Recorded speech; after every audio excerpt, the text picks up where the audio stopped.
Joining me live also is India Today's Ashutosh Mishra, who is in Israel, getting us up to speed with what's really happening right now, an extremely grave situation. Ashutosh, bodies are piling up. It is clear that a big, huge humanitarian crisis that is looming. What have you been seeing around you? Well, that's always, the crisis side of the war. Whenever two countries fight or two groups fight, there is always some innocent people who are always caught in the crossfire. Here in case of, the battle between Hamas and Israel, indeed, these civilians and perhaps innocent civilians, both the sides have been worst affected. People have been killed, abducted by the Hamas terror organization from the Israeli territory, and subsequently when the Israel is now retaliating, responding to all the threats, because remember there are multiple rockets almost every day. The southern part are being fired now. Even there is another front has opened for Israel from the northern side.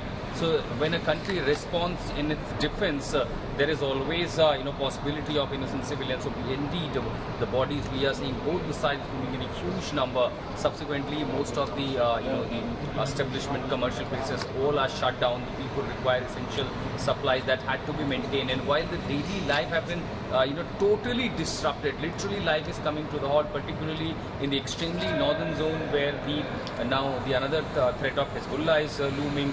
Subsequently in the southern part where Hamas has escalated, and even after the retaliation from Israel, the rocket firing that is continuing from the terror organizations from Hamas towards the Israel. Ashutosh getting us all of those details from Ashkelon. Also, former Deputy Minister of Foreign Affairs from Israel, Iran Role, is also now joining us. Thank you for your time. I want to ask you, you served as the Deputy Foreign Minister of Israel. Looking at what happened over the course of the weekend, how do you see this? And also the impact on the foreign relations of Israel with other countries? Well, I think that now more than ever, probably in the past few decades, we need the international community's support. We need the international community to stand by Israel's right for self-defense. I'm not sure if people know exactly how grim, vicious, and full of sorrow is the picture right now in Israel.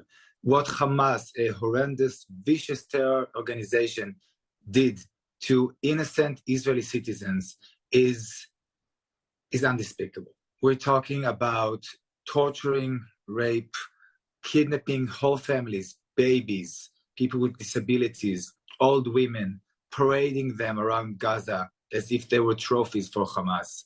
I think that anyone who's ever been appalled by doings of ISIS should understand that Hamas is doing just the same, and they should condemn it, and they should stand by Israel with our effort to protect our civilians and soldiers.